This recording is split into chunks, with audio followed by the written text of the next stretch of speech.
যুক্তরাষ্ট্র বিদেশি শিক্ষার্থীদের ভিসা বাতিলের ক্ষেত্রে নতুন এক পদ্ধতি চালু করে, যেখানে কৃত্রিম বুদ্ধিমত্তা এআই ব্যবহার করা হবে।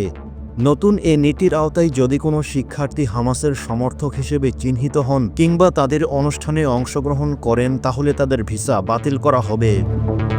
অন্যদিকে মার্কিন পররাষ্ট্র মন্ত্রণালয়, বিচার বিভাগ এবং অভ্যন্তরীণ নিরাপত্তা বিভাগ একযোগে এ কার্যক্রম পরিচালনা করবে। মার্কিন পররাষ্ট্র মন্ত্রণালয় ইতিমধ্যেই কিছু শিক্ষার্থীর ভিসা বাতিল করে, যাদের হামাস সমর্থক হিসেবে চিহ্নিত করা হয়। এ বিষয়ে তারা সরাসরি কোনো মন্তব্য করেনি। তবে মার্কিন পররাষ্ট্রমন্ত্রী মার্কো রুবিও সামাজিক মাধ্যমে জানান, যুক্তরাষ্ট্র সন্ত্রাসবাদী সমর্থকদের বিরুদ্ধে জিরো টলারেন্স নীতি অনুসরণ করে।